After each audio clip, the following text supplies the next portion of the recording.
Hello, it's me, Canoopsy, and this is the Sony Xperia Z5. It's Sony's most refined smartphone yet, but isn't enough to take on other smartphones on the market. Let's see just what the Xperia Z5 is made of. First, the design. The Xperia Z5 is definitely a good-looking smartphone. It does look similar to Sony's other Z-series smartphones of the past, with a focus on each and every detail resulting in a solid, simple, and beautiful design. It feels great too. There's something very nice about the feel of this phone, and you just want to pick it up and hold it. Looking around the phone, at the bottom you have a lanyard loop and a micro USB port. On the right side, a two-stage shutter button for the camera, and also a volume rocker which is way too low and almost impossible to access. Above that is the power button, which doubles as a fingerprint scanner. It doesn't have the best tactile feel, but it's a genius placement for a fingerprint scanner. Think about it, if you're turning on your phone, you don't have to move your finger at all from the button and you'll be instantly logged in. The fingerprint scanner is pretty quick and comparable to the likes of Samsung and Apple's phones, but for left-handed people, it's in a bit of an awkward place.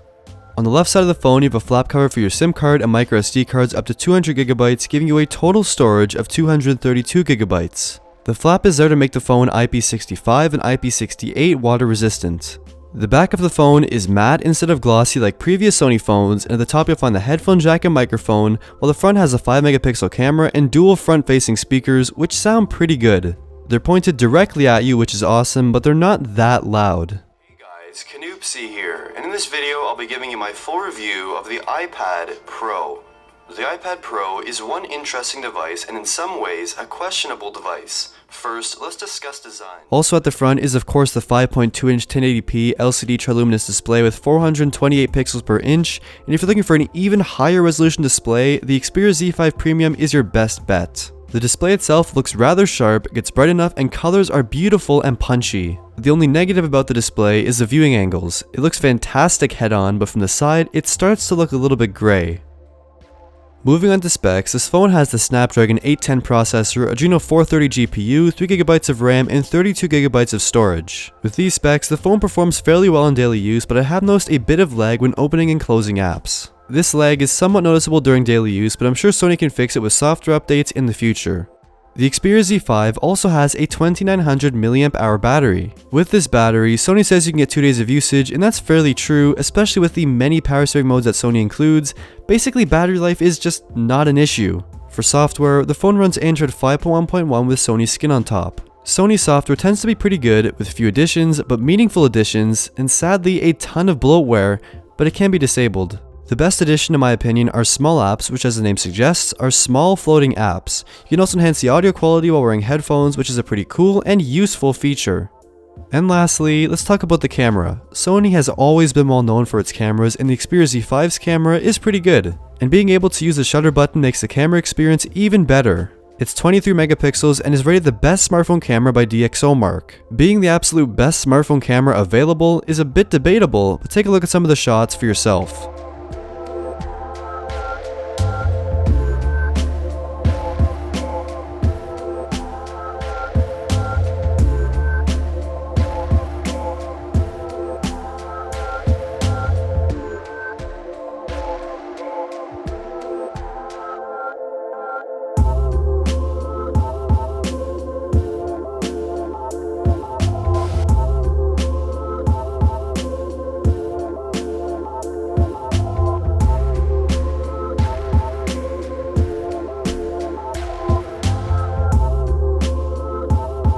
Video recording isn't bad either, especially with the quick focusing.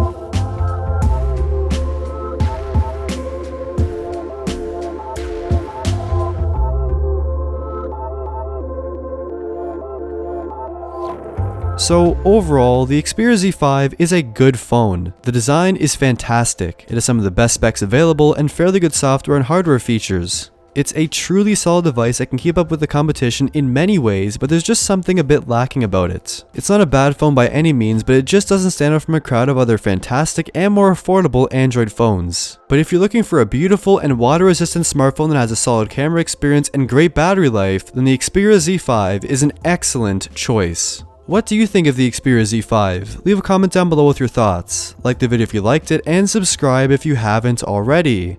Thank you for watching.